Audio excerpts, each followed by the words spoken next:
दोस्तों, मैं हूं आपका दोस्त पुष्पेंद्र और स्वागत है आपका हमारे चैनल स्कैरी स्टोरीज़ पर। दोस्तों, सब्सक्राइब करें हमारे चैनल स्कैरी स्टोरीज़ को ताकि हर बुधवार हम आपके लिए एक बेहतरीन और डरावनी कहानी ला सकें।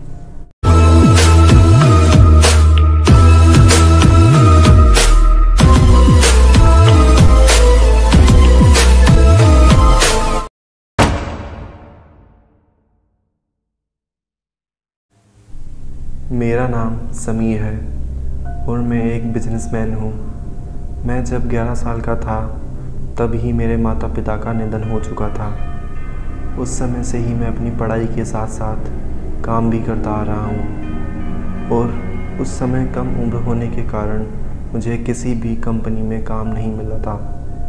लेकिन जैसे जैसे मैं बड़ा होता गया तो मैंने लगातार मेहनत करते हुए खुद की ही एक कंपनी स्टार्ट की और अब मेरे नीचे बहुत से लोग काम करने लगे थे। वैसे तो मेरा गांव भरतपुर में स्थित है, लेकिन मैं हमेशा बिजनेस के सिलसिले में शहरों में ही रहा करता था और एक रात सोने से पहले मैंने सोचा कि मैं 2 दिन के लिए गांव जाकर आऊँगा। लेकिन मुझे क्या पता था कि जो मेरे साथ होगा वो मेरे दिल में एक गहरा खौफ भर देगा। गांव जाने के 2 रास्ते थे। एक रास्ता बस्तियों और बाज़ारों से होकर गुजरता था और दूसरा रास्ता एक हाईवे था जो बिल्कुल सुनसान रहा करता था।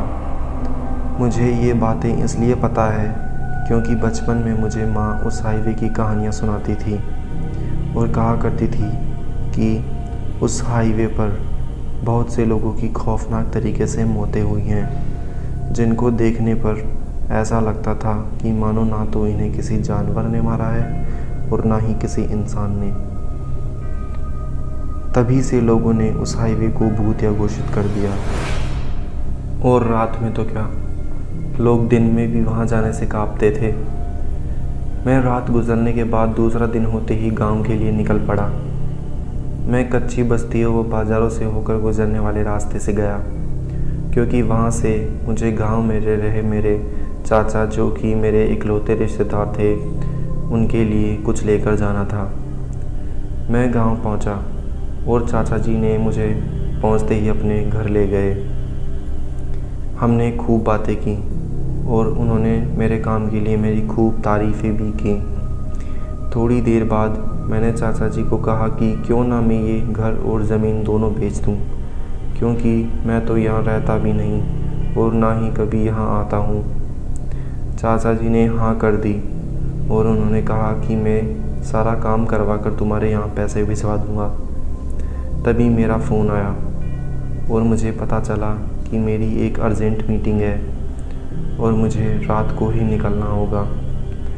मैंने ये बात चाचा जी को कही तो उन्होंने कहा, ठीक है बेटा, लेकिन हाईवे वाले रास्ते से भूल कर भी मत जाना।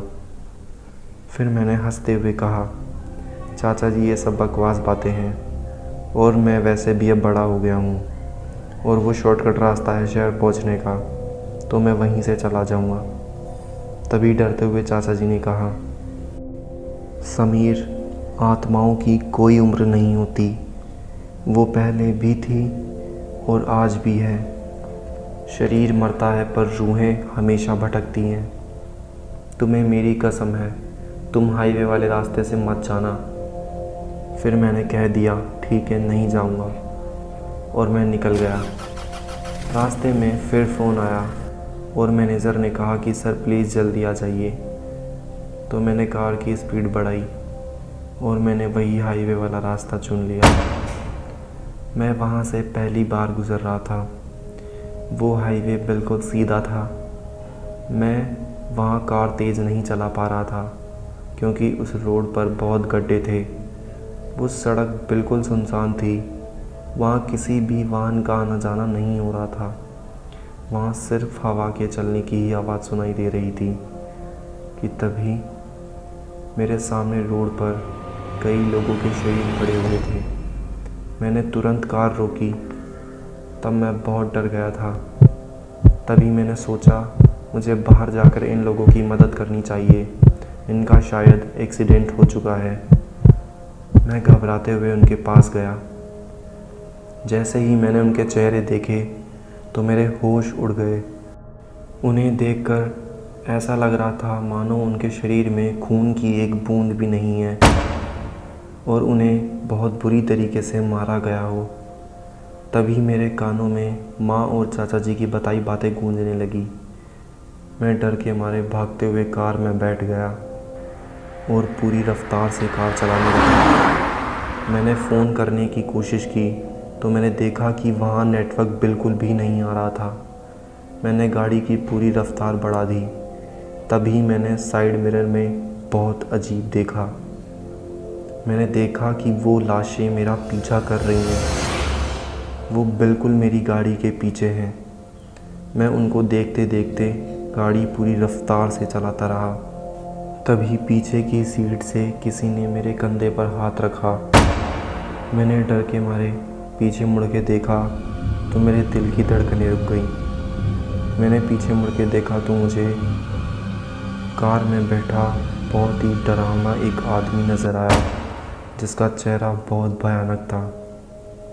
मेरे हाथ स्टीयरिंग पर से हट चुके थे और मैं बेहोश हो गया था। इसके बाद का मुझे कुछ भी याद नहीं कि मेरे साथ क्या हुआ था। सुबह जब मुझे होश आया तो मैंने देखा कि मैं हॉस्पिटल में हूँ। फिर मेरे मैनेजर ने मुझे बताया कि सर आपकी कार पलट गई थी और आप मुझे बुरी तरह घायल मिले थे। मुझे आपका पता आपकी लोकेशन से लगा। दोस्तों, मुझे आज भी यकीन नहीं होता कि मैं उस हाईवे से ज़िंदा कैसे बच गया। आई होप गाइस आपको स्टोरी पसंद आई होगी। अगर स्टोरी अच्छी लगी हो तो वीडियो को लाइक करें और सब्सक्राइब कर पास वाला बेल आइकन प्रेस करें ताकि हमारी हर स्टोरी सबसे पहले आप तक पहुंचे। और स्टोरी अपने दोस्तों के साथ ज़रूर शेयर करें और दोस्तों कमेंट में बताना ना भूलें कि आपको स्टोरी कैसी लगी। धन्यवाद।